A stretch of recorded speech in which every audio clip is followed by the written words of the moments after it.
I begin with a question that has been important to me for at least the last 5 or 6 years, maybe even a little longer. That question is, what are old people for? And the answer to that question, actually, if we seek the answer to that question, it takes us actually very deep into the human experience. It takes us out of the narrow disciplines of gerontologic nursing or geriatric medicine and takes us into the broad stream of human experience. And if you think I'm overstating that claim, come with me.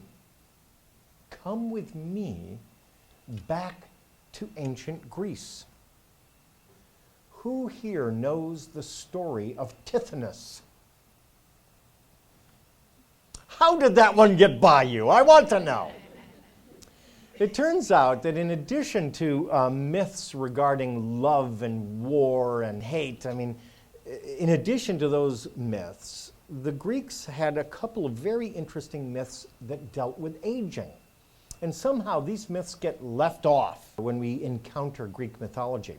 So I'm going to give you the gift of the story of Tithonus, and I'll tell it quickly, but it's important. You know, a long time ago, there were many gods and goddesses, and among the gods and goddesses was the goddess of the dawn, Eos, E-O-S. Well, you know, Eos was a lovely goddess and a little out of the ordinary as far as Greek goddesses went, and here's why. She was attracted to mortal men. Don't ask me why, okay?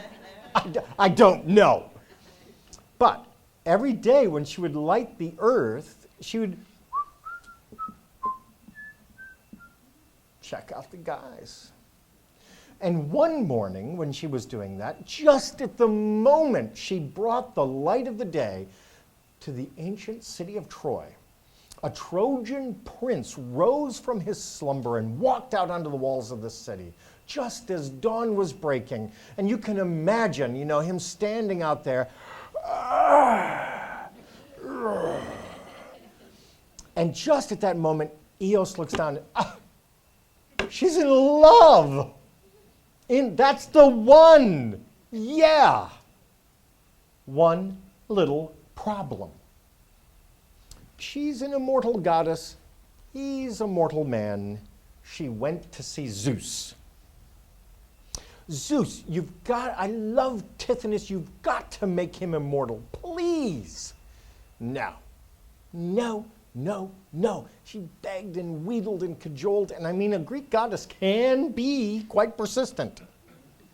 Until finally, even the patience of Zeus was exhausted, and he said, all right, fine, good, he's immortal, go away.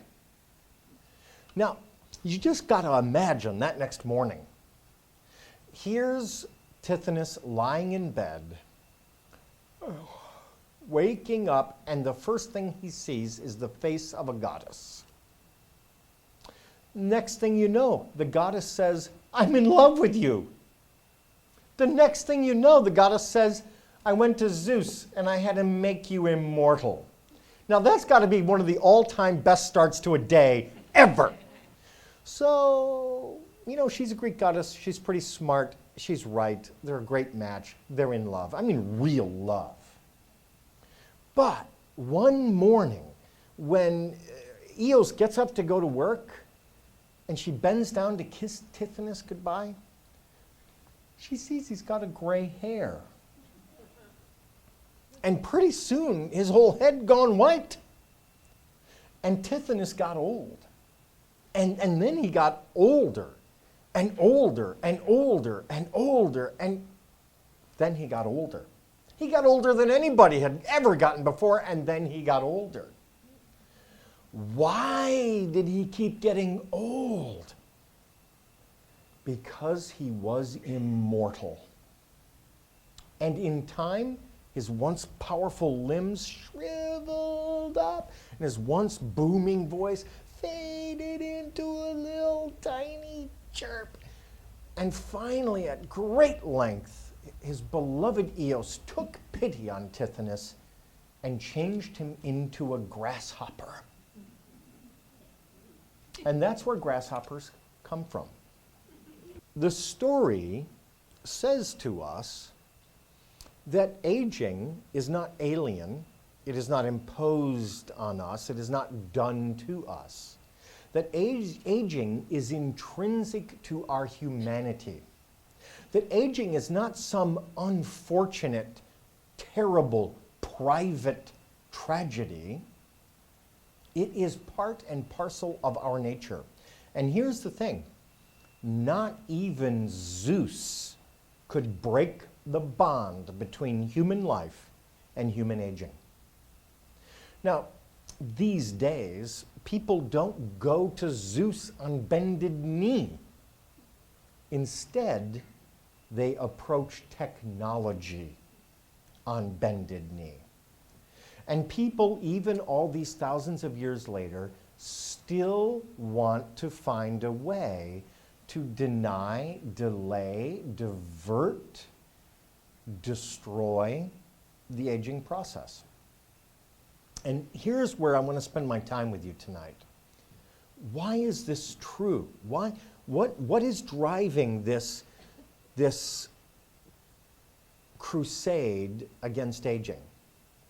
And I think the answer, in my opinion, the answer can be found most particularly in the structure of modern American society.